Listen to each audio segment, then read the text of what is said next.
Bonsoir à tout le monde, bonsoir chers followers. Je vous salue de passage parce que tey ñu ñëwaat encore ci beneen numéro bu bees ci ëttu libéraux yi ngeen dajeek ngeen janook ku ñuy wax Lengs l'Amazone de Karim Wade moo ñëw tey jàkkaarloog yéen tey di waxtaan ak yéen comme niñ koy defee chaque mercredi. On le fait chaque mercredi jàkkaarloog yéen di waxtaan yu am solo yoo xam ne dafay jëmale dëkk bi kanam surtout que ci période bi ñu nekkee de passage duñu wax lu dul di saluer son excellence maître Abdoulaye Wade di ko gërëm bu baax di ko ñaanal gudd fan. Le son, d'accord, je vais régler le son.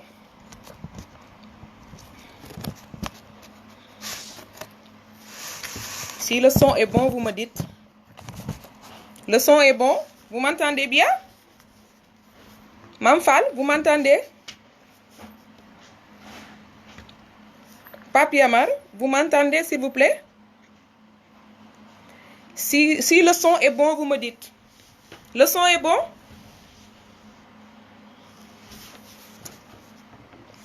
Le son est bon? Merci Mamfal, merci beaucoup Mamfal, merci. Voilà, je disais tout à l'heure ñu ngi nuyu ñëpp kenn ku ci nekk sa tur ak sa sant ñu ñëwaat encore ci télé bi nga xam ne mooy télé bi xew télé bi nga xam ne moom mooy connecté à l'actualité générale muy ëttu libéraux yi nekk ëttu boo xam ne ëttu Abdoulaye Wade la ëttu Karim Meïssa Wade la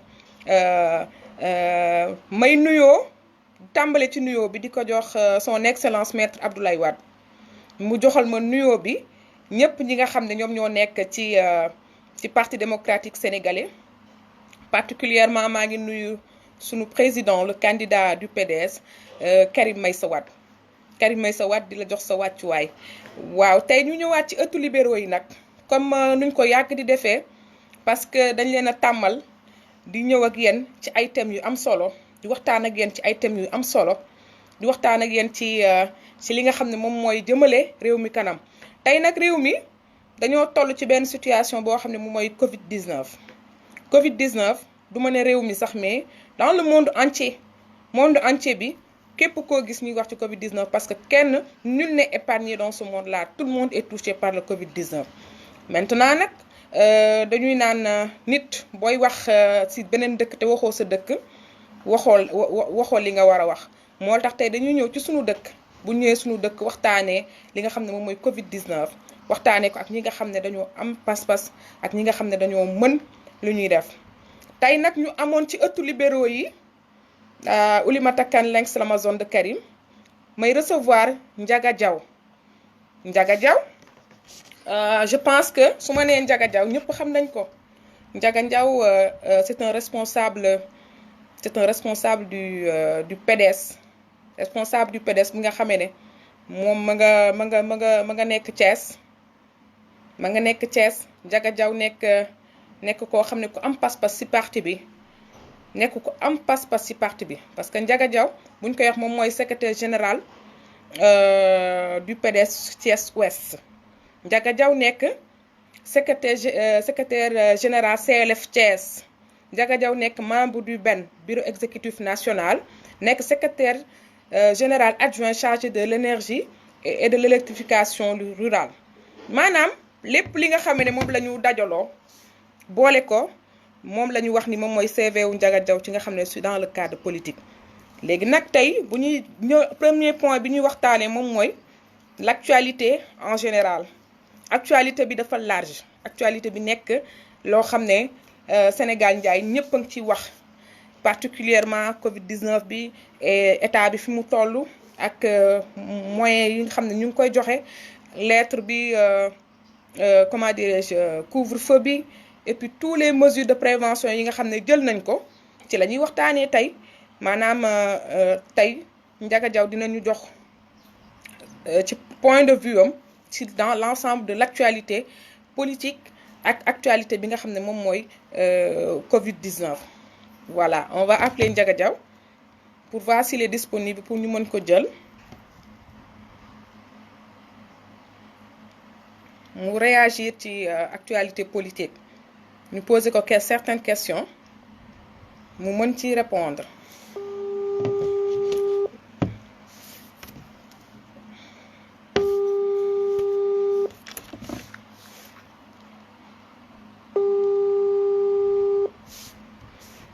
mooy li may wax rek tout le temps di ziar ñëpp nag di ziar ñëpp ñi nga xam ne dañuy toog di xaar ëttu libéraux yi di xaar ñi nga xam ne ñoom ñooy ndawi PDS ndawi Karim Wade ndawi son excellence maître Abdoulaye Wade lépp ci defar la ak def loo xamee ne moom mooy li jëmale suñu parti kanam.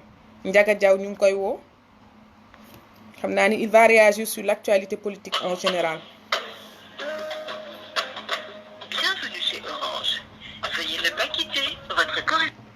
waaw pour dire que Ndiaga dafa nekk en communication pour le moment. On va continuer un peu de discuter sur l'actualité politique. L'actualité sur Covid-19. Covid-19 mooy li may wax rek maanaam feebar bi nga xam ne moom moo jaaxal ñëpp ci monde bi képp ki nga xamee ne yaa ngi ci àdduna tey am nga jaaxle am nga njàkkare li nga xam ne moom mooy Covid-19. ñu dem ci nga xam ne moom mooy état actuel bi nga xam ne moom la Afrique nekk ci Covid-19 bi. Covid-19 bi mi ngi attaqué je pense que 49 pays africains 49 pays africains yoo xam ne tey Covid-19 bi attaqué na leen ci kaw 49 pays yooyu il y a presque 140 environ décès 140 environ décès yi nga xam ne tey Covid-19 bi rey na ko ci li nga xam ne moom mooy Afrique maanaam pour wax leen ne rek Afrique naam tey ñun kii bi affecté nañu muy Covid-19 bi affecté nañu mais on a moins de morts que les Européens. Je pense que démb États-Unis a eu presque 1981 morts en une journée donc nekk na loo xam ne dafa difficile pour les gens de l'Europe pour les gens des États-Unis et d'Italie. C'est compliqué de voir que Sénégalais yi ba tey jii li ñuy wax ci Covid-19 bi ba tey ils ne prennent pas conscience de ce Covid-19.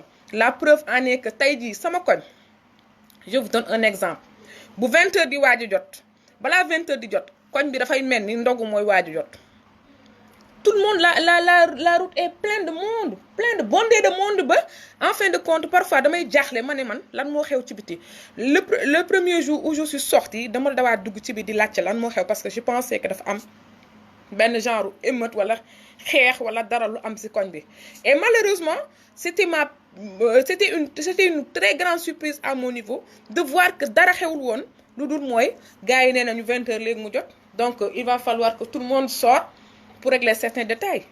C'est compliqué les Sénégalais tey cas communautaire yi am lan moo ko waral cas communautaire yi parce que on ne prenait pas au sérieux cette maladie là il faut que ñun suñu bopp ñu rendre à l'évidence que ne on est dans l'erreur et on doit se rectifier pour pouvoir mieux rebondir et pouvoir prendre en charge cette chose là parce que cette pandémie c'est une réalité qui est au sein de notre vie je veux dire parce que tey bu ñu xoolee pandémie bi fi mu toll war nañu xam ne carrément Covid-19 du caaxaan te ku ko fooyee rek yaa ngi ci erreur waaw on va essayer d'appeler Ndiaga Diaw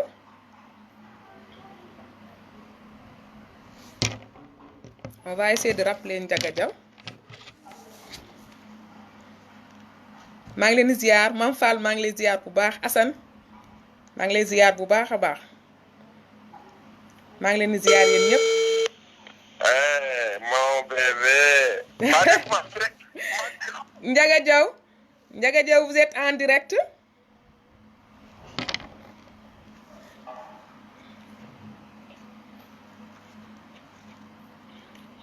Ah dafa coupé on va revenir sur Ndiaga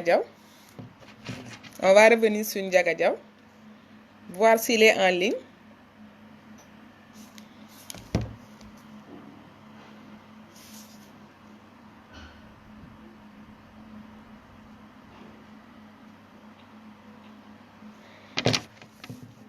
C'est toujours occupé. Je pense qu'on va continuer.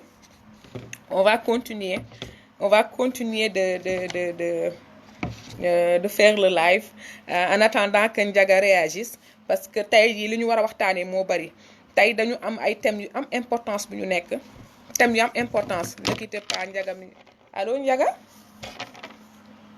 allo oui vous êtes en direct sur Ëttu Libéraux yi. Ok. Vous êtes en direct sur Ëttu Libéraux yi. Ndiaga Diaw, je vous rappelle comme je disais tout à l'heure Ndiaga Diaw moom mooy responsable secrétaire général u PDS Ouest nekk secrétaire général CLF bu Thiès nekk secrétariat national chargé des comment dirais-je encore de l'énergie et de l'électrification rurale donc Ndiaga Diaw nekk koo xamee ne ci PDS ñëpp remarqué nañ ko ñëpp xam nañ ko muy koo xamee ne liggéeyam kenn naatable ko parce que fu mu jaar marqué na fa ay empreinte am yoo xamee ne tey jii au niveau du PDS kenn mënatul wax PDS biir Thiès te doo tudd Ndiaga Diaw donc Ndiaga Diaw tey mooy suñu premier invité allo Ndiaga. oui maa ngi lay nuyu. ñu ngi lay fay bu baax. Ndiaga vous êtes en direct sur Ëttu Libéraux yi. télé jamono télé bi nga xamee ne moo fi nekkal ñi nga xam ne mooy responsable PDS yi ak militant yi nga xam ne ñoo nekk bitim réew ak ñi nekk ak ñi nekk ci Sénégal yépp donc ñu ngi lay dalal Ndiaga nga nuyoo. jërëjëf Oulimata maa ngi lay nuyu bu baax di nuyu suñu frère ak suñu sœur yi nga xamante ni ñun ñëpp ñoo seq parti démocratique sénégalais mais également di nuyu suñu frère secrétaire général national le président Abdoulaye Wade donc le candidat du parti notre ami et grand frère Karim Wade donc ak l'ensemble des responsables di rafetlu di kontaan dalal bi nga ma dalal ci Ëttu Libéraux yi di la encourager parce que aussi ñu ngi suivre régulièrement yi live yi nga xamante ni yéen a ngi koy def yéen waa communication bi yëpp di ci def ay taxawaay yu am solo donc ñu ngi koy rafetlu di am mbégte ak contentement nekk seen gan nekk également à votre disposition pour que question yi ngeen bëgg ñu discuter ci donc pare naa pour tontu ci laaj yi merci beaucoup. jërëjëf Ndiaga ci présentation bi leer na parce que yow moom mënuñu la woon ñàkk woo ci Ëttu Libéraux yi parce que da nga nekk koo xamee ne tey ku nekk mën na laa tàllal micro nga wax ko li mu soxla ci yow kenn du la tàllal micro di rus moo tax tey ñu ñëwoon di la poser question parce que tey boo xoolee question yëpp ci Covid 19 la. Covid 19 lay comporté wu. damay laajte rek Ndiaga nan nga gisee tey mooy discours Macky Sall bi mu def 3 avril. nan nga ko gisee ak ni mu dispatché dons yi nga xam ne moom lay jox la population sénégalaise et particulièrement yéen au niveau de Thiès vous avez été écarté. moo tax tey jëloon la ci Ëttu Libéraux yi mënu woon ñàkk. waaw bon dama koy étudier de manière globale xam nga tey yu mel ni su amee automatiquement chef de l'État dafa war a jël ay matuwaay pour que ay population mën a dund mën di dem di dikk ci kaw bu fekkente ne du lor ña nga xamante ni ñoom la ñuy fekk ji mais également ñi nga xamante ni dañuy liggéey te mbir mi impacté leen dañ leen war a taxaw alors xam naa nag ci wàllu woowu dab ci président Abdoulaye Wade du nekk lu yomb man xalaat naa ni président Macky Sall jël na ay dispositions yoo xamante ni baax na mais am na ci yu bëri yoo xamante ni su doon président Abdoulaye Wade man jàpp naa ni du ko doxalee noonu par exemple dañuy jël exemple xam nga biir Dakar googu tey am na ci quartier yoo xamante ni soo fa duggee ci biir Dakar am na ñoo xamante ni bu ñu añee duñu reer man ñëwaguma sax ci région yi man capitale bi laay démarrer d'abord am na ñoo xamante ni bu ñu añee duñu reer donc bu ñu reeree duñu ndékki am na ci koñ yoo xamante ni tey soo taaloon sa oto bëgg faa dugg da ngay am problème parce que lotissement yi baaxul donc ay xat-xatloo ay zeng ak ay sàkkit la ñuy jël defar jaaru benn pukus ba nekk benn kër mën fa dëkk donc tey soo ne danay démarrer dimbali population yi nga bëgg génn Ndakaaru googu te même loolu aussi am na Thiès am na Guédiawaye am na feneen donc mbir mi dañ ko war a généraliser amul benn dëkk bu ñu war a benn même si sax ñoom dañu wax ne ñii dañu am statut spécial donc dañuy démarrer par la zone rurale après ñu ñëw ci li nga xamante ne moom mooy ville bi loolu c'est une erreur te jàpp naa ni président Macky Sall war na ci revenir at tout à fait beneen bi mu fàtte mooy li ñuy wax ci facture ndox yi ak facture courant yi mu ne dafay fayal tranche sociale mais loolu également c'est une erreur parce que am na ñoo xamante ni nekkuñu ci tranche sociale bi mais mënatuñu génn seen kër mënatuñu dem mënatuñu dëkk liggéeyatuñu seen liggéey arrêté na mais ñooñu léegi seen i facture d'eau ak seen i facture d'électricité fan la ñuy jëlee loolu lañ ko fay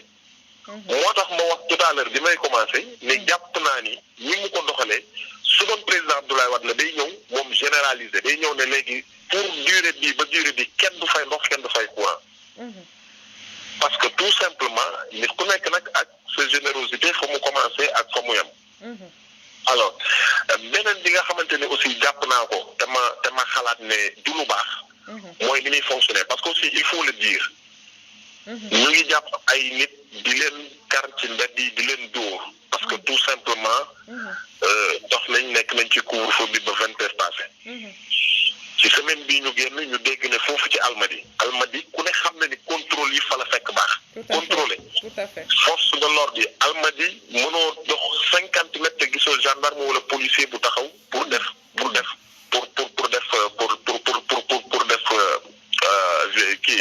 surveiller pour contrôler donc comment se fait-il que ay nit yoo xamante ni c'est des citoyens simples comme man comme yow ñun ñu nangu sacrifié wu arrêté suñuy activité tëj suñuy restaurant ñi tëj seeni hôtel la ñu doon am par jour mënatuñ ko am ñu nangoo confiné wu toog seeni kër au même moment ay nit nekkete ñu ngi génn de tout le temps di daje di def naka suñu noonu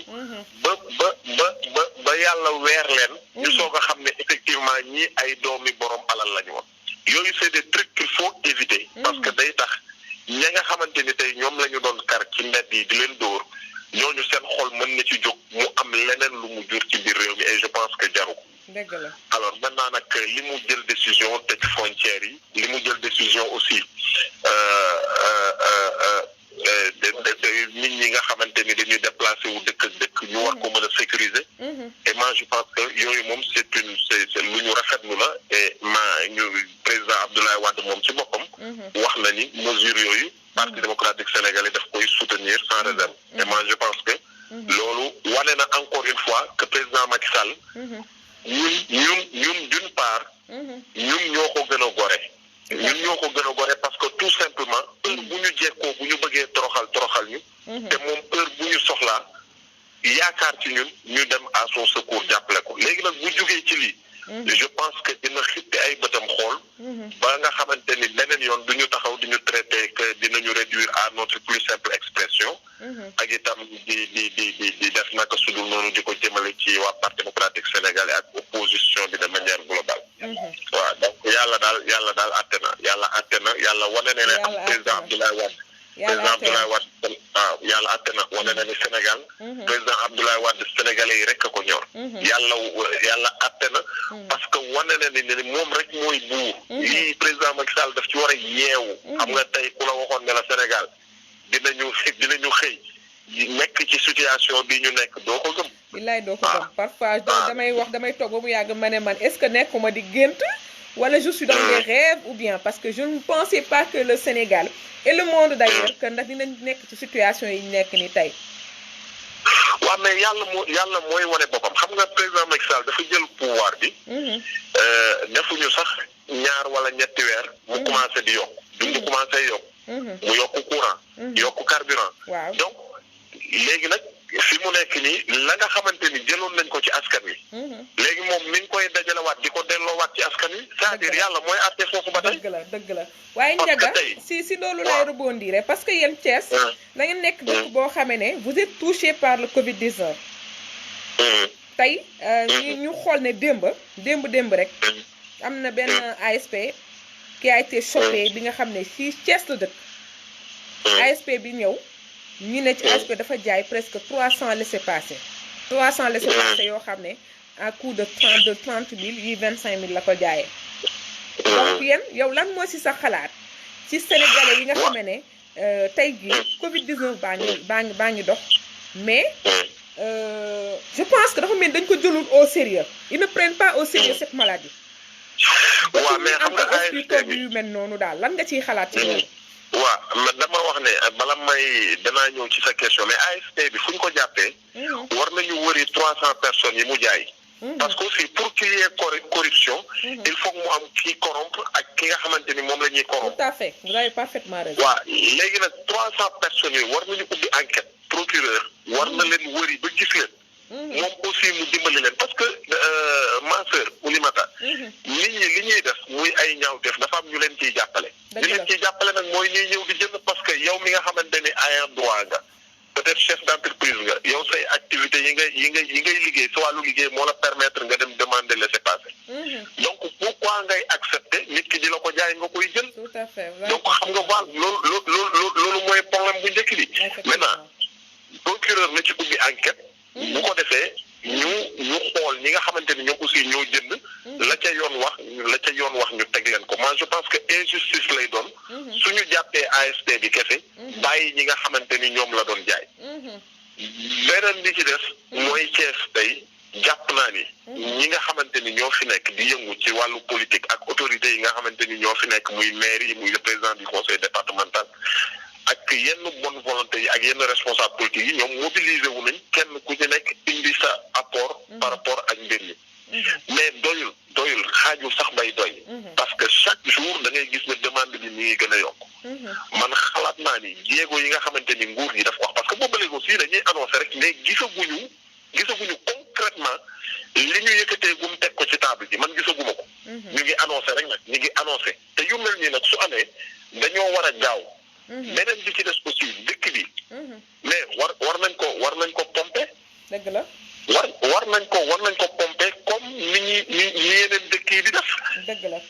ils avaient commencé waxoon nañ ne dañuy commencer par Dakar wàcc fi. mais ba léegi yi ma gis ñu koy pomper njaga ay pompe mbóot la de. pompe yooyu daal c'est des petits pompes mooy petit pompe yooyu nga xam ne en général ñoom ngay gis nit ñi doon di dugg ci koñ yi wala ci kër yi di pomper seen mbaar yi wala yu mel noonu yooyu laa gis ñu koy pomper mais pompe yooyu je ne pense pas que pompe yooyu mënoon na dara virus bi qu'on se dise la waaw mais loolu xam nga nax sa bopp moom nax sa bopp c'est-à-dire génn mobiliser ay nit takk loo leen ay masque yor say oto ne da ngay pomper alors que yow nga am certitude que li ngay pomper baaxul loolu moom nax sa bopp la dëgg la tey fii ñu toll l'État a le devoir et l'obligation même de protéger ces populations. Maintenant nag loolu ci responsabilité président Macky Sall la nekk. su fekkente ne état mënul contrôler ba xam pompe yi ñuy pomper pour xeex coronavirus bi ba xam am na efficacité. wala déet. moi je pense que état day fayal su boobaa sa mission te beneen bi ci def. Macky Sall tey jox nañ ko lépp tey permettre nañ ko lu mu bëgg mu def ko pour que ñu xeex maladie bi. dëgg la. desee la tuñu ko dara. au contraire moom moo ñu desel jël nañ ay moyens mettre ko à sa disposition. mu ko neexoon tey mu ne budget ministère sangam duñ ko exécuter dañ koy jël dugal ko fii. su ko neexoon ci budget ministère yi rek mën na ci dajale suba benn 5 000 wala 6 000 milliards. ñu jël ko dugal ko ci mbir mi.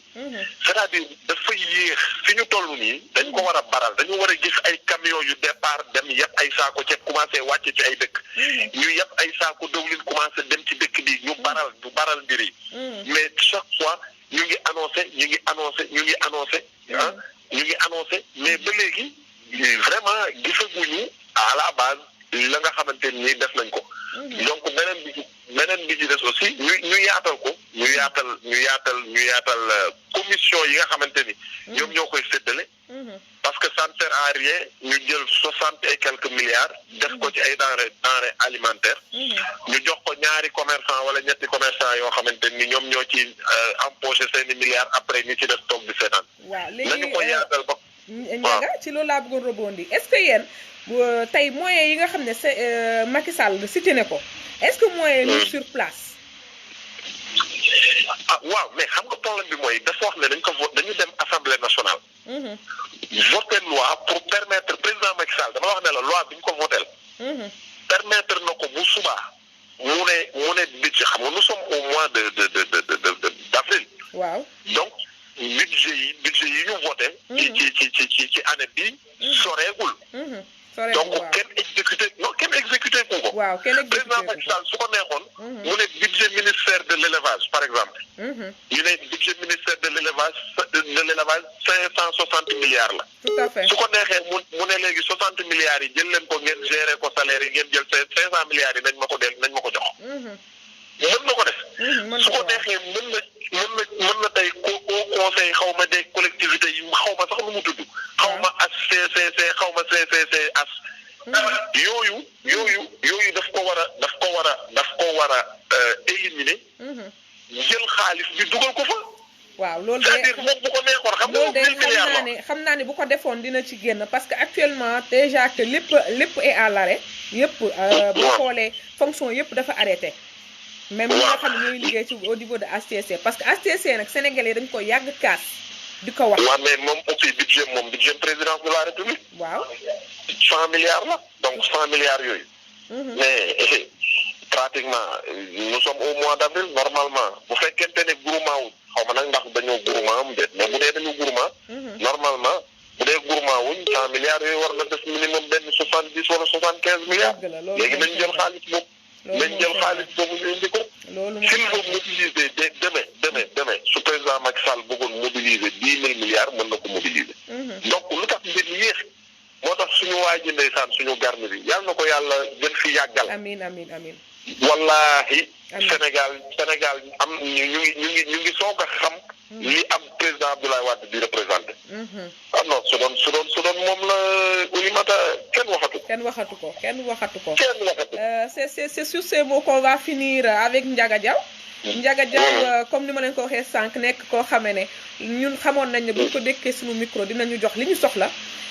Ndiaga tey waa libéraux yi dalaloon nañ leen si télé bi nga xam ne mooy télé jamono télé bi xew télé PDS télé parti démocratique sénégalais télé karimiste yi. la bàyyi nga tàggoo ñu dem ak yow ba beneen yoon incha allah ci yeneen waxtu incha allah.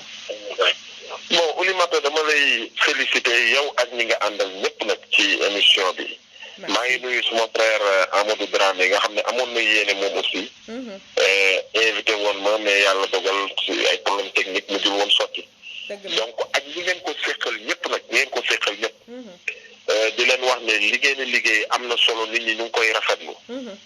donc harmonie ak sympathie bi am seen diggante yàlla na ko yàlla dëgëral yàlla na leen yàlla taxaw vraiment kontaan nañ trop ñun yàlla def na ni ñun lii la ñuy xëy di noyyi suba ba ngoon ñun suba ba ngoon ci li ñu nekk mooy ni ñuy fexe ba yokkal président Abdoulaye Wade benn militant ni ñuy fexe ba PDS gën a dëgër ni ñuy fexe ba vraiment liggéey bi lépp ñu jël ko teg ko ci loxo suñu frère suñu xarit président Karim Wade ñun ñëpp ñu àndandoo yóbbu ko au palais présidentiel incha allah donc loolu nag li ñu koy may mooy ñu boole xol yi àndandoo boole suñuy doole di jéggalante di jéllalante su ko defee yàlla ànd ak ñun parce que yàlla moom ñi nga xamante ni ñoom ñoo ànd te yàlla rek tax ñooñu yàlla dina leen sàmm aar leen ba li ñu bëgg yàlla defal leen ko donc maa ngi leen di sant macha allah maa ngi leen di gërëm macha allah vraiment kontaan naa bu baax a baax te it ëttu libéraux yi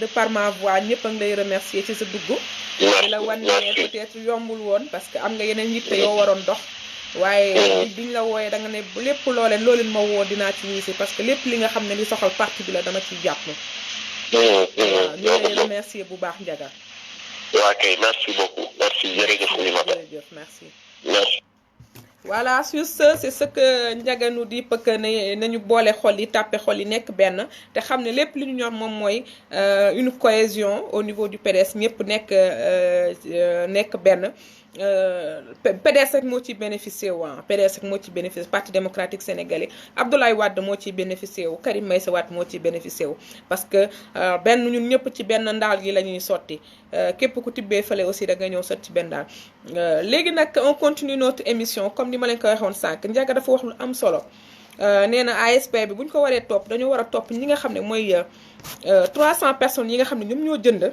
laisser passer ci ASP effectivement parce que corruption bu amee dafa am corrompu ak corrupteur ñaar ñooñu ñëpp na dañ leen war a entendre pour résoudre ce problème te sénégalais ñu bàyyi benn affaire mooy tey bu ñu tolloo ci diggante bi nga xam ne moom mooy Covid-19 tout le monde est anxieux les gens sont anxieux les gens ne parviennent pas à comprendre lan moo tax cette pandémie est en train de faire son jeu sur la population sénégalaise cas communautaire yi am la preuve tey Kër Massar tey ñëpp ragal nañ fa dem ñëpp ragal nañ fa dem tey cas communautaire commencé na lëmbe dëkk bi et c'est grave on annonce aujourd'hui il y a 2 cas au niveau de Yeumbeul donc ça va perdurer comme ça jusqu'à quand les Sénégalais prenons conscience de ce qui se passe dans le monde on n'est pas les seuls au monde que ne Covid-19 dugg Covid-19 ci dëkk yu bari la dugg dëkk yu bari dëkk yi nga xamee ne tey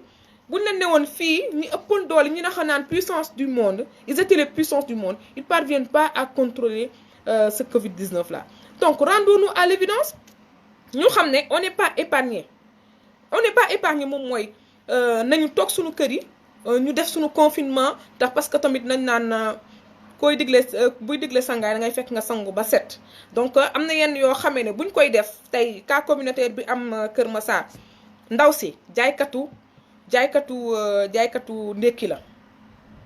ndékki la léegi ndaw si ñaata nit la jaay ndékki ci place boobu mu toog nit ñooñu dem durant 14 jours ci la dañ ne 14 jours après feebar bi si lay manifesté wu 14 jours feebar bi manifesté wu seen biir ñoom léegi durant 14 jours ñooñu encore ñi ngi dem seen kër yi di fa toog pendant 14 attendre encore pendant 14 jours pour que maladie bi mën a disperser wu à leur sein ou bien ci seen njaboot léegi damay laajte est-ce que Sénégal yi waruñu jël conscience que ne képp koo xam ne demoon na ndékki ji ci maire boobu tey jii nga war a dem déclarer sa bopp ne man demoon naa fa jege naa ko ñu defal la confinement wala ñu defal la quarantaine ñu xool évolution maladie bi ndax am nga ko wala amoo ko je pense que on doit être assez responsable pour prendre notre responsabilité tey bu ñu nee Sénégal on cite le Sénégal parmi les pays les plus corrects ou bien les pays les plus dans le sens de l'éducation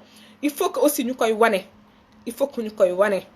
nañuy jël suñuy matuwaay ñu xam ne lépp li ñuy def nii c'est pour notre bien parce que tey yow mën nga koo am mais sa njaboot li lay war a suul xalaat leen seen njaboot yi parce que c'est pas du tout évident ma gis Sénégalais yi boo demee ci yenn zone yi ñuy dajaloo comme si que dafa am lu fa xew arrêtez ça et puis couvre-feu bi ñuy wax ça n'a pas de sens pour man parce que nit ñi pratiquement Sénégalais yi ils ne sortent que les jours le jour la ñuy génn parce que le jour tout le monde est dehors ñëppay dem di lijjanti seen i problème di dem di lijjanti seen i affaire di ñëw mais quand il s'agit de la nuit tout le monde est chez eux donc lu ñu mën a def ak lu ñu mënta xam rek moom mooy prenons les mesures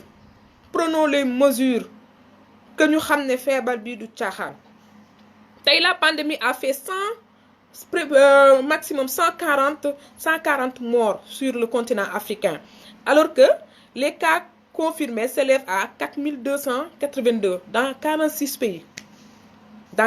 pays en Afrique mais en Europe yaa xayti ñaata nit ñoo fa nekk ñu infecté wu je peux dire que c'est le quadruple de l'Afrique donc tey on prenait comme thème mooy li ma leen wax sànq le panafricanisme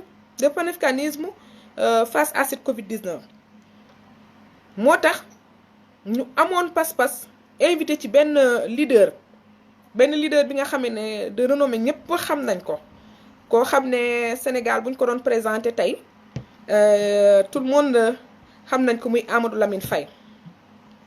Lamine Faye c'est un ancien ministre chargé de la diaspora et du panafricanisme et c'est le premier ministre au niveau mondial bi nga xam ne moom moo géré panafricanisme dans le monde parce que loolu xam ngeen Abdoulaye Wade avec son 6e sens nekk na nit koo xam ne moom du jël n'importe qui ou bien du def n'importe quoi surtout quand il s'agit de l'Afrique c'est un docteur en sociologie il a une maîtrise en sciences de travail diplômé de l'Institut supérieur en sciences humaines appliquées et de Bruxelles éducateur spécialisé écrivain acteur de 5 livres le Amadou Lamine Amadou Lamine Faye bind moom la ñu invité tey c'est notre deuxième invité pour que mu waxtaan ak ñun sur le panafricanisme et le rôle du panafricaniste dans cette lutte contre le coronavirus. Les livres qu'il a écrits, il a écrit un livre qui s'appelle Le Sénégal sous Wade, rupture avec les modèles d'adaptation. Je pense que si vous allez au niveau de Google, vous tapez Amadou Lamine Faye, vous allez vous ressourcer sur lui. Il a écrit aussi le livre Élection du février 2012, Benno piégé par les assises nationales. Mu ñëwaat encore ci beneen sauver les enfants de la rue. Mu ñëwaat ci beneen panafricanisme et État fédéral africain. Un livre très important, très intéressant pour les Africains et pour les Sénégalais en général. Mu bindaat beneen les mercenaires de la nouvelle mission civilisatrice. Mu ñëwaat ci beneen comprendre l'alternative wadienne. Donc, pour vous dire que le destin de l'Afrique, le panafricanisme en action. Donc, pour vous dire que carrément, Amadou Lamine Faye, c'est un panafricaniste. Tay panafricaniste boo koy dégg maanaam tey damay gis yeneen société civile yi di revendiquer panafricanisme. Donc, ñun pour vous dire que tey Abdoulaye Wade dafa def si ñun benn panafricanisme boo xamee ne on ne peut pas rester comme ça sans rien dire. Le rôle de l'Afrique dans tout ça, avec les actualités qui se passent dans ce pays, surtout que ñi ngi wax naan l'OMVS avec les trucs de vaccins, je ne sais pas quoi. Il y a beaucoup d'informations sur ce cadre yoo xam ne nit ñi sax maîtriser wuñ ko. Maintenant, quel est le rôle du panafricaniste dans cette lutte contre le Covid-19? On va appeler Amadou Lamine Faye pour qu'il intervienne.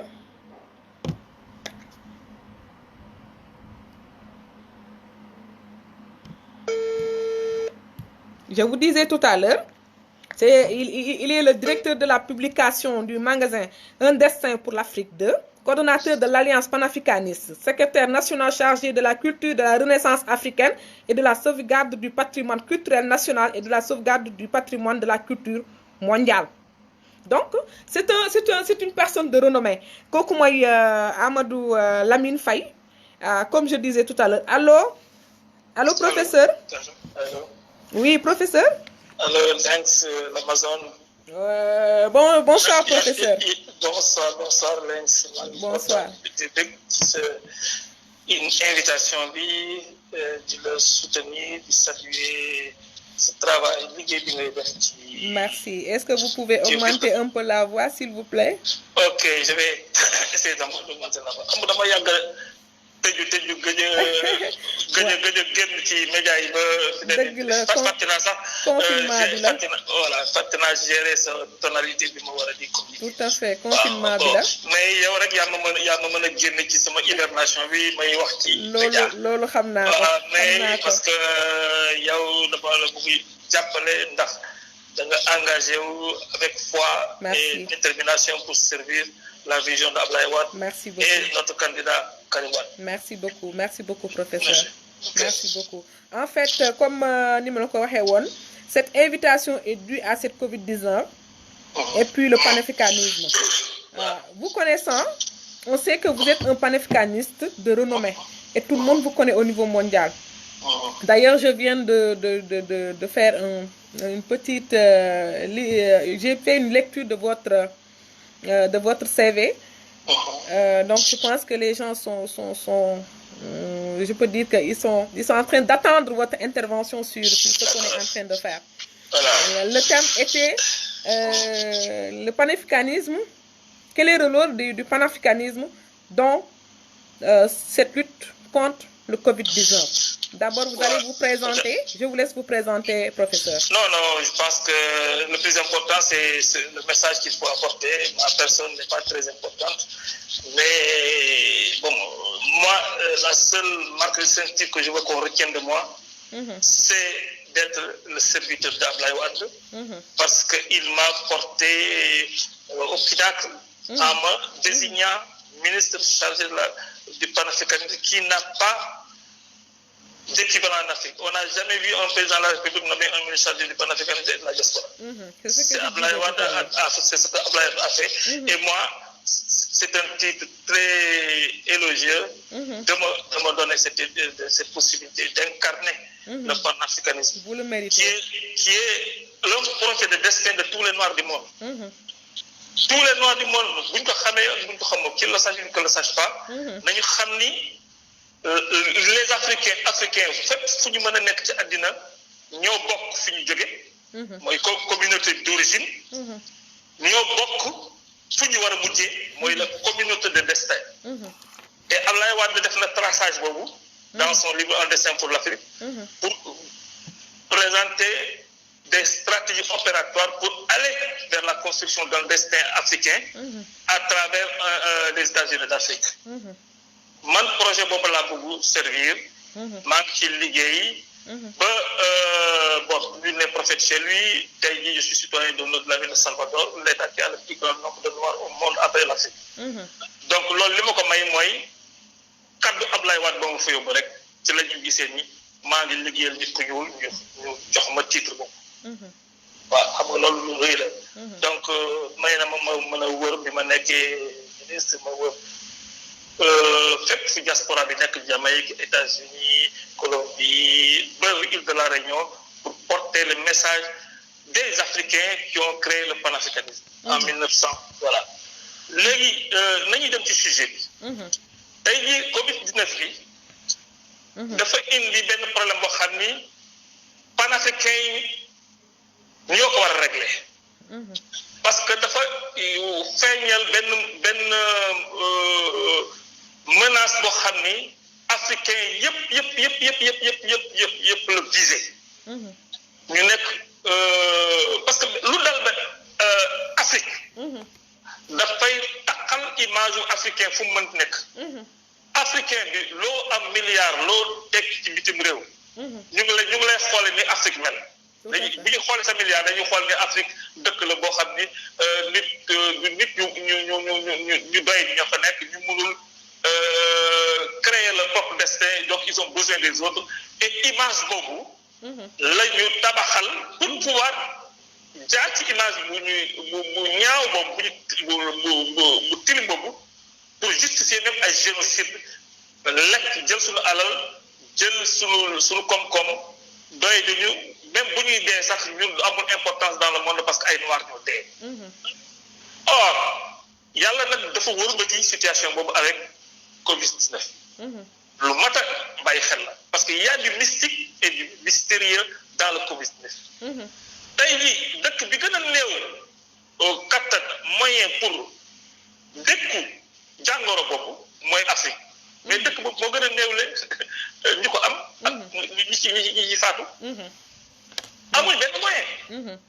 alors que dëkk yi gën a am doole yàlla nga fay wane ni njiit yi bàyyiwu leen tey jii le premier ministre britannique. affaire bi dal na ko te il est en soins intensifs. dal na le prince Charles, héritier du trône. dal na la femme du premier ministre du Canada. loolu mbirum yàlla la def ci génn. mbirum yàlla la. waaw léegi nag tubaab yi nga xamoon ni. dañuy jàppoon ne Afrique ñoom daal ci seen système mondial bi ñu créé. Afrique dafa war a nekk ci suuf toujours ñoom ñu féete ko kaw. et que koom-koom Afrique ñoom seen koom-koom la. et que africain yi ñoom benn rôle rek lañ leen mën a may mooy ñu leen di may ñu koy teg di ci valoriser ñoom ñuy développé ñuy sous-développé. loolu mooy vision bi mooy système bi mais tey jii Covid-19 bi dafa paralyser seen économie. Paralyser seen économie ba pare menacer seen avenir. parce que seen avenir commencé woon na am menace. ñu am plan secret wàññi population africaine parce que. population africaine mooy population bi nga xam ni moo war a nekk la première puissance démographique mooy ëpp nit ci doomu aadama ci suuf. tout à fait. te loolu jagle yàlla bu ñu joxoon nit ku ñuul la. avant sax nit ku weex di am. bu ñu fàttali ko histoire ni ko Cheikh Anta expliqué ba xam ni tey jii leer na ci ñëpp ci science yi ak université yëpp nit ki ñuul bi bi ñuy nekk tubaab nekkagul te ba ñuy nekk ba ñuy créer ay pyramides yi di utiliser ay lois mathématiques science tubaab bi xamaguñu àggaguñu woon ci xarañ boobu ci lañ construire pyramide yi tey jii chaque fois ñu ngi découvrir ay secret wu seen science bi ñu maîtriser woon moo xam ni ndekete ñoom xamoon nañu chimie xamoon nañu mathématique xamoon nañu lépp tey jii muy jumtukaay yoo xam ne moom la ñuy développé loolu moo mën a développé réew. tey ñoom ñoo nekkoon ba mujj nekk dans le monde dominé les noirs ont été partout dans le monde pendant que le blanc n'était pas sorti. Mais après la longue glaciation le blanc door a génn mais nekkinu noir manière d'être bi mu am ak rapport bi dafa nekk loo xam ni dafa jox cër yàlla. dafa jox cër nature. moom la Ablaye Wade tënk ci livre am. tuddee ko ontologie nègre mu ngi caractérisé par la physicité. nee na la noir dafa associé dafa bàyyi boppam nekk la nature vibration yeeg ni muy manifesté wu. di traversé façon nekk ni noir loolu la tuddee physicité. et que loolu noir yi la moo leen mayoon avant que nit ñi di accéder à la science ñoom ñu àgg ci te kenn jànguñ ko fenn te gisuñ ci benn école buñ ko mën a jànge ndax c'est la nature qui s'est révélée à eux par la manière d'être avec la nature le rapport fusionnel qu'ils ont eu avec la nature qui est un rapport vitaliste moo leen may que les lois de la nature feeñ ci seen yaram feeñ ci seen xel ñu jëfandikoo ko transformer créer loo xam ne tey ji histoire mooy yéeme nit ñi mooy pyramide yi ak science yi mais ba ñuy amee loolu seen yéwén naay parce que dañuy respecter bakkat dañuy respecter la nature parce que le noir dans sa vision vitaliste dafay respecter la nature donc ils ont été les premiers écologistes parce que pour ñu laal benn garab sax dañuy am prière yi ñu def pour que yàlla permettre leen ñu mën ko utiliser donc dañuy respecter le gàncax gi dañuy respecter arbre yi dañuy respecter la vie moo tax jamono yi nga xamee ni même européen bi ñuy ñëw dañ leen may fat leen jëbbal leen seen xam-xam te loolu dafa am ay seede yoo xam ne ay tubaab ñoo ko waxoon ay savant ñoom Hérodote ñoom Platon ñu bëri ñu xam ne tey ji Europe ci foofu la ñuy bàkkoo si seen origine civilisation ñooñu Égypte la ñu jàngoon pour tënk léegi Covid-19 bi dafay indi ni démographie c'est que yokkum nit ñu bëri moo dafa nekk un enjeu de développement boo xam ni tey jii Chine mandargal na ko en étant la première puissance économique presque sur une horizon de 30 ans 40 ans mu ñëw jóge pays pauvres comme africains yi ñëw nekk deuxième puissance économique raw pays européens yi yëpp ba di mbagg États-Unis du dëgg tey ji wane nañu seen doole bi Covid bi dalee foofu ñoom ni ñu ko réglé ba tey ji États-Unis tey ji ñoom ña jaaxle di wut ndimbal ci Chine or poids démographique boobu leen di Chine utiliser ñun ñoo ko ëpp te loolu Ablaye Wade gëstu na ko ci dans son livre Un destin pour l'Afrique parce que ci livre boobu Ablaye Wade en tant que panafricaniste lépp lu Afrique war a am comme défi jàkkaantoo pour pouvoir régler ko pour aller en état fédéral Ablaye Wade étudier na ko scientifiquement donc dimension démographique boobu étudier na ko ba gis ni dafa am benn loi bu mu tuddee benn la loi LOS benn mu ngi ko jëlee ci benn démographe allemand scientifique boo demee page 33 ba 34 ci livre am où il parle du défi démographique dafa waree ni ñun africain monde bi dañuy jóge ci 100 millions à la fin du 19e siècle à 150 millions en 1950 Afrique jamono moom bi muy bind livre bi Afrique 450 millions la ñu woon te war nañu dem en l'an 2000 à 840 or en l'an 2000 déjà ñu ngi commencé presque nekk 1 milliard tey jii Afrique nekk na 1 milliard 300 habitants soo gisee doole boobu feeñagul c'est parce qu'on n'a pas créé l'unité bi nga xam ni chinois yi am nañ ko seen réew indien yi am nañ ko seen réew ba mën a jëfandikoo seen poids démographique pour développer c'est pourquoi le projet panafricain vise un état fédéral qui s'appelle les États-Unis d'Afrique yoon boobu nag Ablaye Wade ci la engagé wu bind ci téeréem Une vie pour l'Afrique bind ci téeréem Un destin pour l'Afrique boo gisee sa émission bi yaa ngi koy tàggee ak hymne pour l'Afrique bi mu def pour wane ni nit kooku scientifique boobu génn na yoon boo xam ni foofu lay Afrique ci premier ba mu mosoon nekk jamono Égypte mën ko delluwaat nekk fekkee ni am nañu unité ci suñu biir. léegi nag comme si boobu buñ ko bëggee traité rek problème dans le microcosme sénégalais suñu biir nii rek dañuy dem bay fàtte enjeu ou projet de génocide bi européens yi am parce que ñoom seen démographie dafay commencé daanu. parce que européens yi d'abord population dafa am vieillissement. ba pare amul jeunesse te ñoom jurutuñu parce que ay homosexualité yi ñu am ak yooyu doo homosexuel lu jur. ba pare gis nga boo jëlee bu comme Macron qui est très jeune mais qui ne veut pas d'enfant parce qu'il n'a pas il a cherché une femme boo xam ne du mën a am doom. ba pare di prôné africain yi dañuy ba wàññi seen bëri doom Abdoulaye Wade ni on doit war ñu inquiété wu ni africain yi nar war parce que loolu li daan war a nekk seen population di war a di augmenter parce que nee na lu waa los su bopp mu démontré. nee na benn pyramide démographique bu subiree benn entaille. alors daggit dans son évolution. entaille boobu dafay reconstitué wu bu fekkee ne dagg-daggit boobu facteur exogène ci bitim réew la jógee dal ko. mooy li dal Afrique.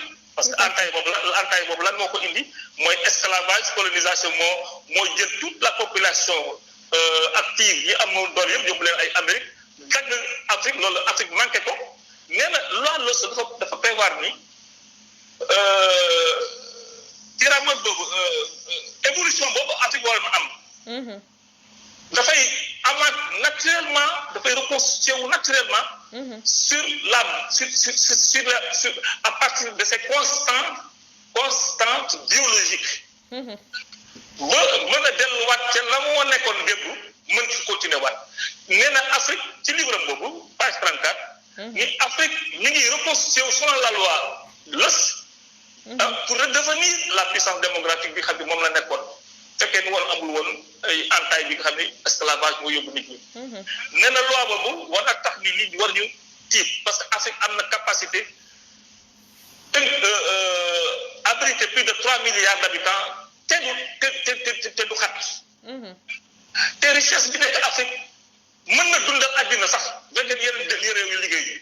richesse bi nekk ci Afrique donc problème ñun amuñu ko di bëreel nit ñu ñuul. or bëreel nit ñu ñuul tubaab bi li ñu ci ragal mooy ñun ñu jëlaat première puissance économique du monde. tout à fait loolu nag pour ñu bañ ko dañuy commencer programmer comment diminuer la population africaine ñi ñaa ngi wax ñu ngi préparer ay vaccins nee nañ virus militaire la dañ ko créé woon pour wàññi ci biir mais dafa ñëw këpp seen kaw. donc Covid-19 bi enjeu de lutte du défi démographique bi Abdoulaye Wade étudié woon ci téeram. mooy enjeu boobu moo dellu si.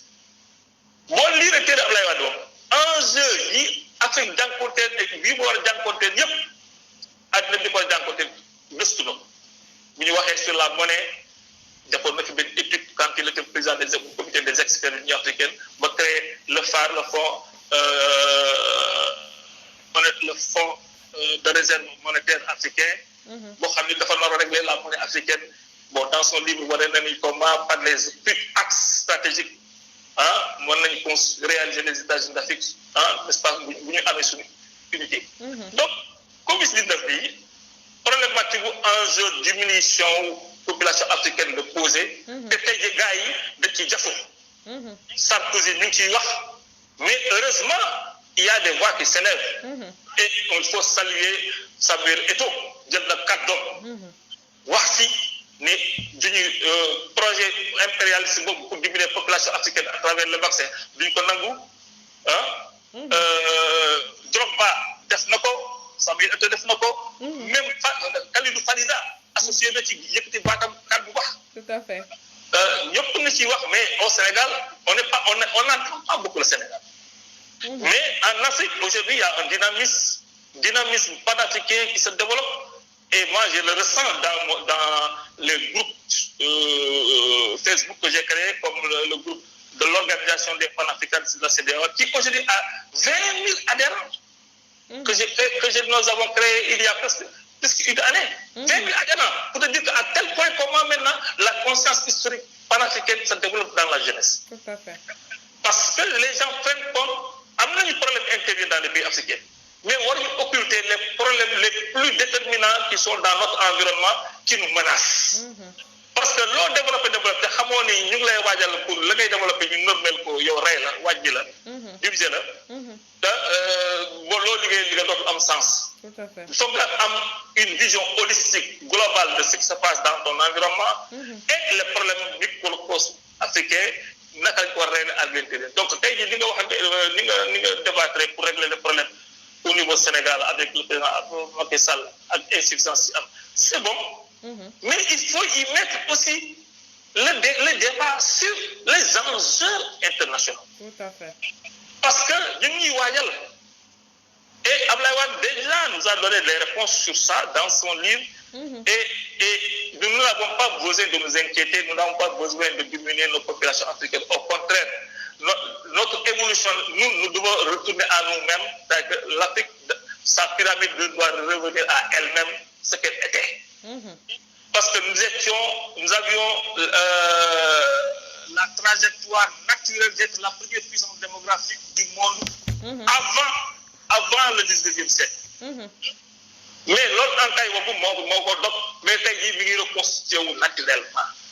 Reconstitué naturellement, Abdoulaye Wade est le premier scientifique à démontrer pour l'Afrique que nous ne devons pas nous inquiéter. Donc, c'est une arme pour les panafricains de nous servir comme argumentaire scientifique pour nous opposer à ces projets génocidaires qui sont prônés aux Nations Unies et par certains occidentaux aujourd'hui qui veulent nous imposer des vaccins. Donc, j'ai trop développé, je ne veux pas... Non, mais c'est ce qu'on a besoin. C'est ce qu'on a besoin, exactement. C'est ce qu'on a besoin que vous développez. Parce que là, on remarque qu'au niveau du Sénégal et au niveau de l'Afrique tout entière, il y a environ 140 morts. 140 décès. Non, 140 morts, je ne pense pas. Mais 140 infectés. Non, 140 décès. Non, 140 morts, oui, d'accord. Donc, 140 000 morts. Non, 140 juste. Mais rapport, le ratio, 140 morts par rapport à 1,3 milliard habitants. Voilà, c'est ça. J'ai fait le ratio là. Voilà, il y a une très grande différence. Il y a une très grande différence. Il y a des pays africains qui ont eu 0 mort. Au Sénégal, on a eu 2 morts. Tout à fait. En Mauritanie, il n'y a pas de mort, etc. Donc, la distribution statistique est extrêmement insignifiante et marginale. Alors que dans la journée hier, aux États-Unis, il y a 2000 morts. C'est extraordinaire. Avant-hier, 1200 morts. C'est extraordinaire. Et la moyenne de mortalité journalière, là-bas, c'est au moins 800 morts par jour. C'est la moyenne. En Italie, la moyenne, c'est 600 morts par jour. Espagne, la même chose. Alors, nous, on n'a pas l'ensemble des pays africains n'a pas la moyenne du plus petit pays européen. Pour 1 milliard d'habitants. Donc, nous, c'est insuffisant. Et là, ce qui nous arrive, c'est parce que la plupart de ces mortalités-là nous viennent d'Europe. Des immigrés qui viennent, qui nous amènent le virus. Et avec peut-être des gens qui ont des maladies déjà qui favorisent l'explosion du Covid-19. Par exemple, les diabétiques, ou il y a des gens qui ont des problèmes respiratoires, quand ça vous frappe, ça peut créer cette mortalité, mais elle est faible. Voilà. C'est vrai. Mais nous, l'enjeu qu'on doit avoir, il faut d'abord prendre des mesures de sauvegarder notre population, qui est un atout, un enjeu de lutte économique et politique et géopolitique. La puissance démographique africaine va être le déterminant.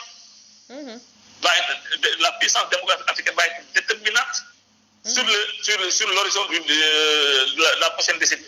Parce que ça va faire la différence. Parce que 1 milliard, 2 milliards de consommateurs et de producteurs, il n'y a aucune puissance industrielle qui peut s'en passer. Donc nous serons le pays qui va distribuer des points de croissance à tous les pays du monde. Les gens avaient prévu que nous serions en 2010 à 800 millions, mais aujourd'hui on est à 1 milliard, ça veut dire que la démographie est allée plus vite que les prévisions scientifiques. Tout à fait. Et cette progression exponentielle rend prévisible que nous puissions être 3 milliards en 2050. 3 milliards de Noirs, si on y ajoute la diaspora, c'est la première puissance économique du monde. Et c'est une tendance lourde qu'on ne peut arrêter que par le génocide. Par le génocide, pas militaire, parce que le génocide militaire est limité, parce que les bombardements, il faudrait des bombardements journaliers de plus de 5000 avions et la bombe atomique. Alors qu'avec la guerre biologique, la guerre, comment ça s'appelle, bactériologique et n'est-ce pas, tu tues beaucoup plus de monde. Et sur longue durée. C'est pourquoi c'est devenu une armée militaire. Ils cherchent comment, dans leur laboratoire secret, comment. Et d'ailleurs, il y a un dirigeant qui ne s'est pas caché, qui l'a dit en Europe, le père de Marine Le Pen. Oui. Il l'a dit officiellement. Vous allez au YouTube, vous entendez ce qu'il dit. Il dit que bon, ces trucs-là pour rééquilibrer. Rééquilibrer, c'est-à-dire que ces virus-là qui tuent la pauvre, rééquilibrer, n'est-ce pas, la tension démographique galopante de l'Afrique. Donc voilà, nous devons nous battre face à ça. Et la seule arme que nous avons pour nous battre, c'est le projet panafricain qui mise sur l'unité politique africaine. L'unité politique africaine. Donc vous pensez qu'avec l'unité de la politique africaine, on peut combattre tout ce qui sera devant nous. On devient la première puissance sur l'horizon de 30 ans. Si on a une armée commune, personne ne peut attaquer l'Afrique. Maintenant, qu'est-ce que vous pensez à ce que les Européens et les Occidentaux disent que l'Afrique est le berceau de l'humanité? Non, l'Afrique est le berceau de l'humanité. Ça, c'est prouvé. Même actuellement, les OPEX, tous les biologistes et même les nouvelles techniques de recherche de l'ADN prouvent que la race humaine est sortie de l'Afrique dans la zone géographique des Grands Lacs. Et on a vu comment le traçage a été fait par Anta Diop avec les méthodes de datation du carbone 14. Et maintenant, beaucoup de découvertes actuellement des égyptologues, des pyramides, ce qui se trouve dans les pyramides, parce que les Égyptiens ont eu l'intelligence de graver sur la pierre leur histoire et enfouie dans les pyramides. Les pyramides nous ont préservé donc ces renseignements jusqu'à ce qu'au XXIe siècle, on puisse découvrir comment l'humanité, l'histoire, pour écrire la vraie histoire de l'humanité, qui replace l'homme noir au cœur et à la fin, n'est-ce pas, de la civilisation mondiale universelle humaine. Légui, professeur, c'est sur ces mots que nous allons un peu vous poser une dernière question. Et vous laissez parce que je pense qu'on a assez pris votre temps aujourd'hui. Est-ce que vous pensez que l'Afrique, après cette pandémie, au niveau économique, comment l'Afrique peut se relever après cette pandémie? Non, je te dis que la seule solution, si on fait l'unité. D'accord. Donc vous prenez l'unité. La seule, il faut qu'on bascule vers notre destin fédéral.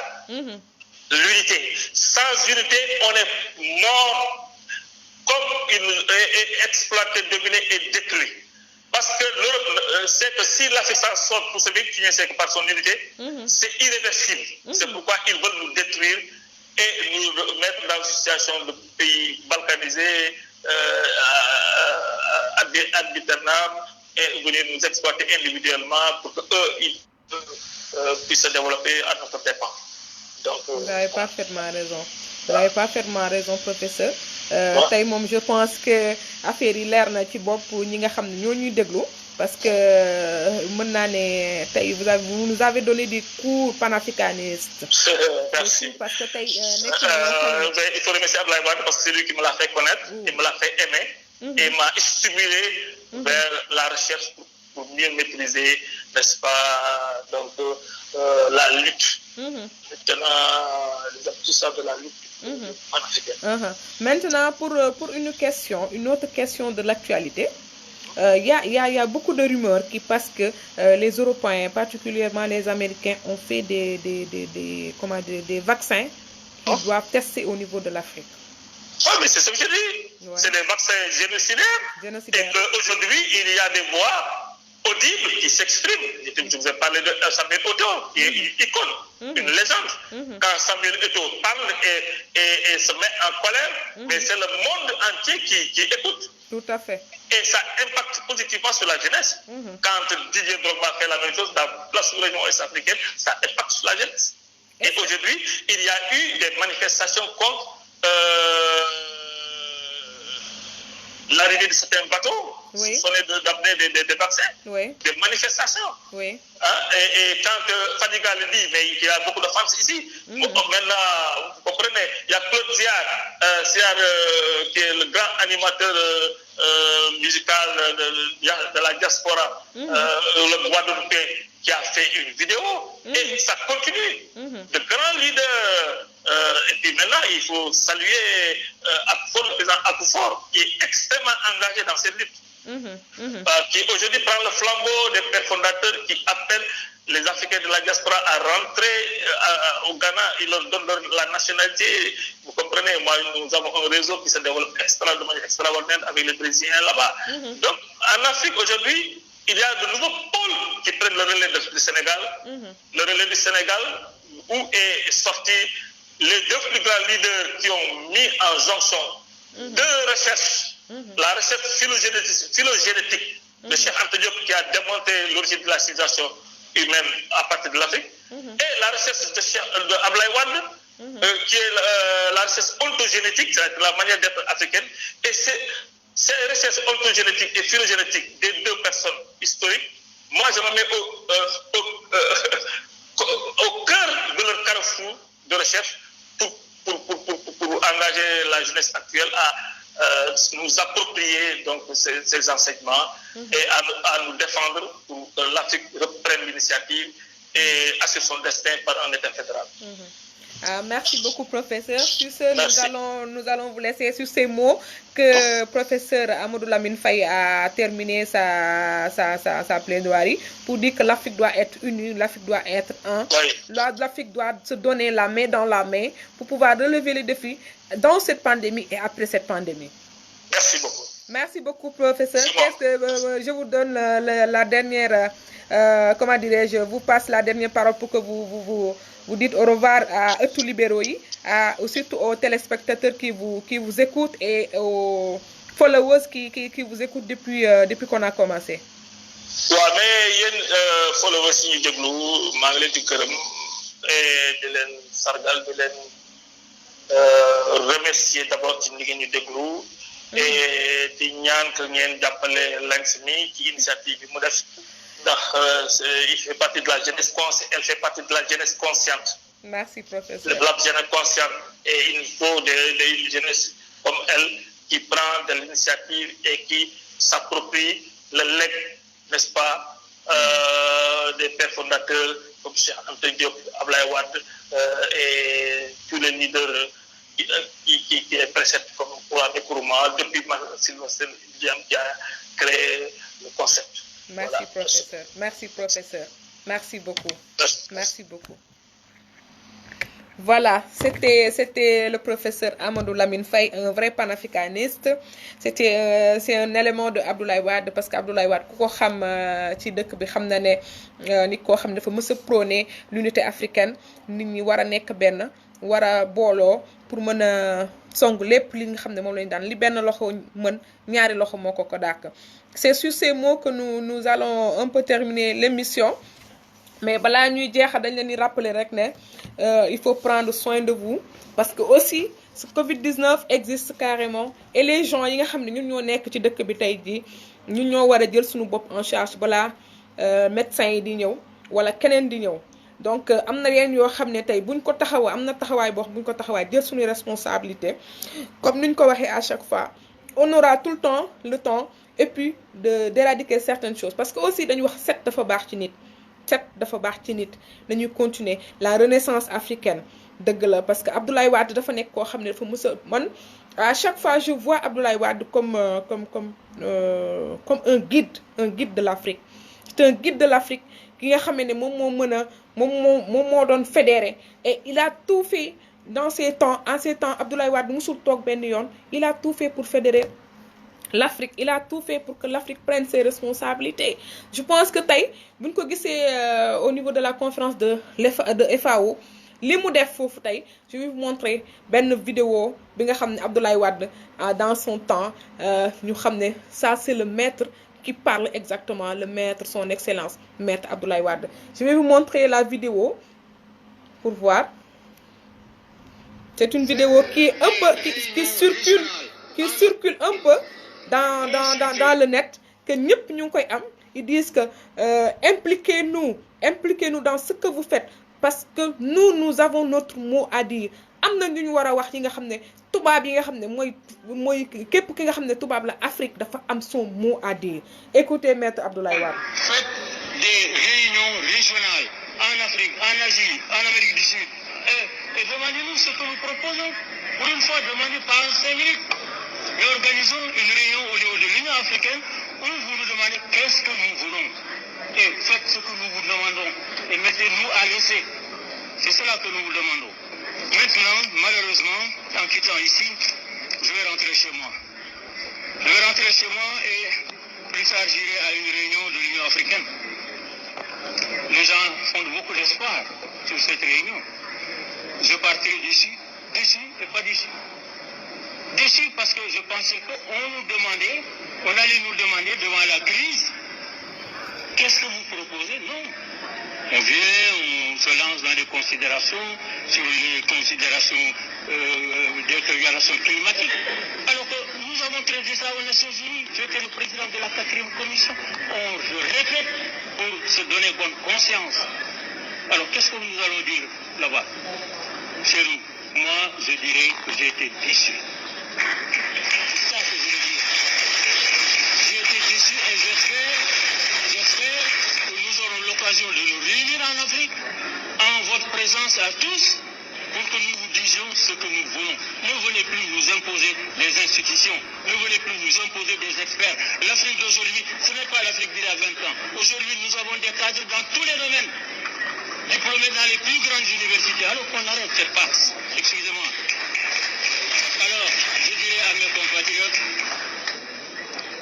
appliquons mon plan Goana, dans 4 mois on verra.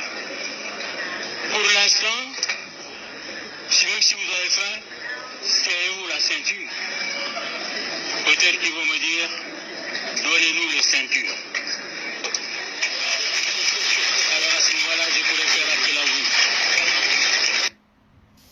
Voilà, vous avez vu maître Abdoulaye Wade qui défendait l'Afrique, qui disait que consultez-nous avant de faire quoi que ce soit. Revoyez votre comportement envers l'Afrique, parce que nous avons des cas dans tous les domaines, des scientifiques dans tous les domaines. Donc, vous, chers Européens, vous, chers au niveau des Occidentaux, de l'Amérique, de l'Océanie, de l'Asie et de tout le monde, sachez que l'Afrique n'est pas derrière. L'Afrique est le berceau de l'humanité. L'Afrique est là. L'Afrique sera toujours debout. Donc, ben affaire c'est le panafricanisme. Et le panafricanisme, bobo, on est fiers d'être africain. On est fiers de représenter dignement l'Afrique, particulièrement le Sénégal. Donc, ce sont ces mots qu'Abdoulaye Wade, et ça nous va tout droit au cœur. Les mots qui disent que, pour dire que l'Afrique d'aujourd'hui, ce n'est pas l'Afrique d'il y a 20 ans. Voilà, on arrête cette farce. Qu'on arrête cette farce. Nous savons carrément Afrique pare nañu. Je me demande pourquoi les Européens et certains ñi nga xam ne ñoo nekk à travers le monde prennent l'Afrique comme quelque chose, un objet wala yu mel noonu. Sur ce, nous allons vous quitter et vous dire vraiment ça a été un plaisir, chers followers. Ça a été vraiment un plaisir d'être avec vous aujourd'hui sur ce live avec comme thème le panafricaniste et le rôle du panafricanisme dans la lutte contre le Covid-19. Et puis on avait l'actualité qui était avec Ndiaga Diaw, le grand Ndiaga Diaw, responsable PDS de Thiès. Et après on a le professeur Amadou Lamine Faye qui a bien fait son exposé en nous apprenant ce que c'est le panafricanisme et le rôle du panafricaniste dans cette lutte contre les pandémies. Voilà, chers followers, on va pas tarder à vous quitter parce que neex na ñu taxaw di déglu ëttu libéraux yi parce que je vois encore beaucoup de gens scotchés encore sur ëttu libéraux yi taxaw di xaar pour di wax ak yéen mais je vous dis que une prochaine fois on sera en mesure de vous satisfaire encore avec d'autres invités de renommée, des gens qui ont la tête pleine, des gens yi nga xam ne tey li ñu soxla moom lañ ñuy jox lépp li nga xam ne tey moom mooy Covid 19 bi dañ ko tënk teg ko fële lenn dañ koy tënk teg ko parce que tey Sénégal moo ñu ñor Covid 19 bi mooy suñu yitte Covid 19 mooy suñu yitte mooy on prend tout ce qui est de notre bien li ñu mën ak li ñu mënul yépp dinañ ko ci def ba éradiquer cette pandémie après ñu xool leneen li ci topp notre coloration politique ñëpp xam nañ ko c'est le PDS et notre référence politique c'est le maître son excellence maître Abdoulaye Wade et notre guide politique bi nga xam ne moom mooy suñu candidat mooy Karim Meïssa Wade donc ëttu libéraux yi comme je vous le présente encore c'est Lynx l'Amazone de Karim qui était de passage avec vous ñëwoon tey rek waxtaan ak yéen ci waxtaan yi am mat et je vous dis à bientôt à tantôt je vous adore chers followers.